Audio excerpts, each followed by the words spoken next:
Bienvenue sur Posons le projet, le podcast qui aborde la gestion de projet de manière sobre et durable.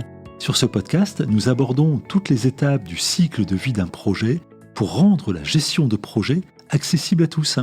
Sur ce 6e épisode de la saison 2, nous allons aborder le suivi du projet conduit en agile, parce que cette 2e saison traite du cadre de travail agile. Et en l'absence de comité et d'autorité sur le projet, ce domaine est très spécifique à l'agile.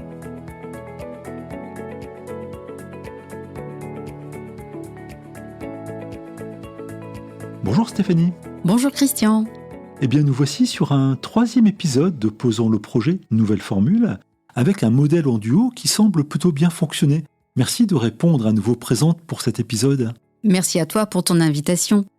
Maintenant que je maîtrise la planification et la gestion des risques, je ne veux pas manquer la suite.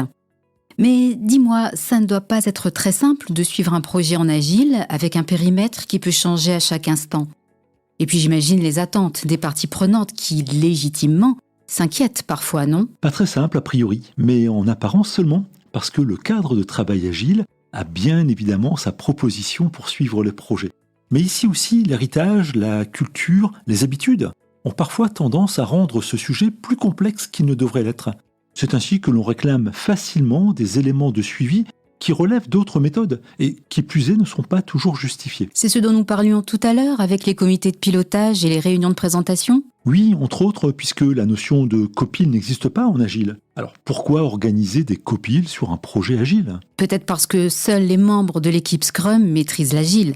Ce n'est pas forcément le cas des clients ou des utilisateurs de la solution à venir. Certainement oui, mais cela ne permet pas pour autant de dénaturer le cadre de travail agile qui dispose de tous les outils pour apporter la valeur attendue. Et puis, rappelons ici la mission d'accompagnement du ou de la Scrum Master. La pédagogie reste un outil puissant pour favoriser l'adhésion des parties prenantes au cadre de travail agile. Alors comment fait-on pour suivre le projet agile en satisfaisant tout le monde ? Il faut certainement revenir aux fondamentaux de l'agile, et en particulier à un élément posé à la genèse de ce cadre, à savoir le manifeste agile. Ce manifeste a été imaginé il y a plus de 20 ans maintenant par des développeurs informatiques qui recherchaient une approche plus efficiente pour leurs activités. Dans ce manifeste, on y trouve 4 valeurs, 12 principes, encore valables aujourd'hui. Et puis, il y a aussi cette notion d'empirisme qui fait partie des gènes de l'agile. Qu'y trouve-t-on en particulier pour le suivi des projets ? Je retiens en particulier 3 éléments qui me semblent clés. La collaboration, la transparence et l'efficacité du face-à-face.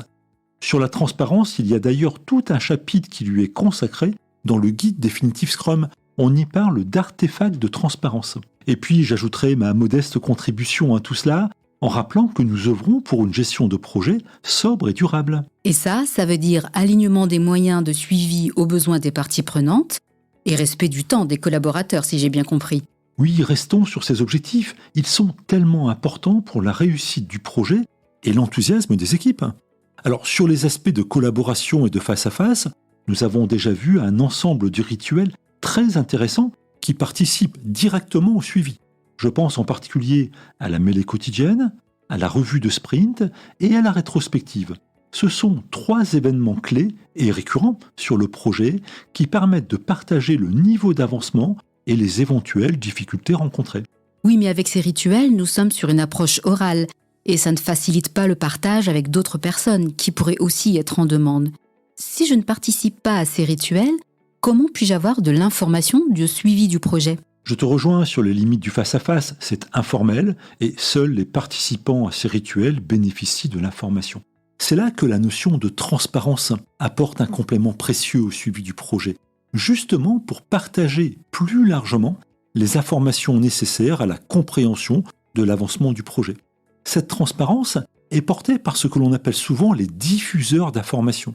Ce sont des affichages, généralement graphiques, qui permettent de diffuser largement une information de suivi. Ces diffuseurs portent des noms un peu barbares comme le burn-down, le burn-up ou encore le nico-nico. Ce n'est pas très simple de présenter ces diffuseurs sur un podcast audio, alors je ne vais pas m'y risquer, ça risque vraiment d'être insupportable à écouter. Ça peut aussi apporter de la légèreté à ce podcast. T'entendre te débattre avec une explication impossible à réaliser, c'est bon pour le bêtisier, ça, non? Certainement oui, mais non, je ne vais pas m'y aventurer. Un bon moteur de recherche devrait sans souci apporter l'information sur ses diffuseurs avec tous les visuels et les explications qui s'imposent.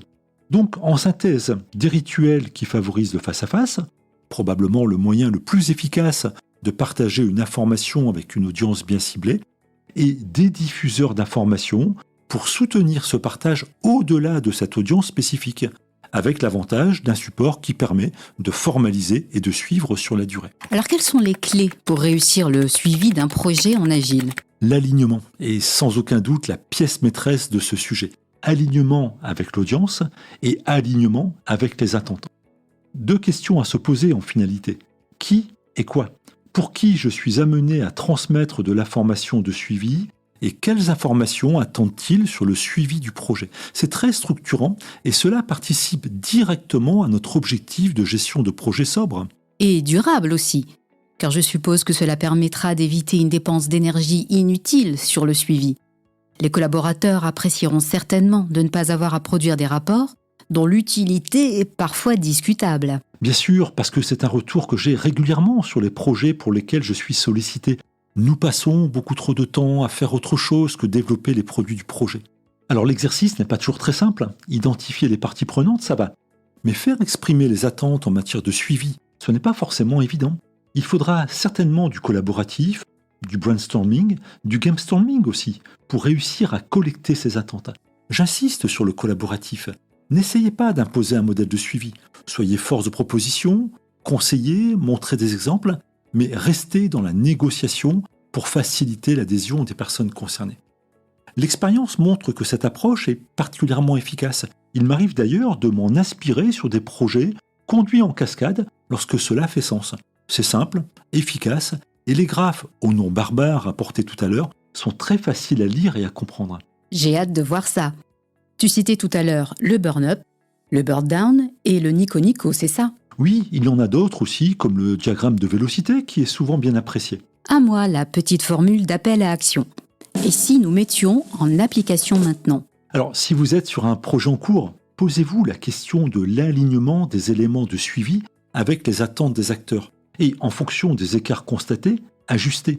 Tout le monde appréciera cet ajustement au profit de la lisibilité et de la performance globale du projet. Et puis, si vous avez un projet à venir, prenez le temps d'identifier les parties prenantes et leurs attentes spécifiques. Ce n'est jamais une perte de temps. Croyez-moi, l'investissement sera très rentable.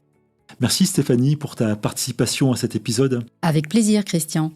Nous nous retrouvons donc la semaine prochaine pour un nouvel épisode? Oui, même lieu et même heure, un peu comme les rituels en agile.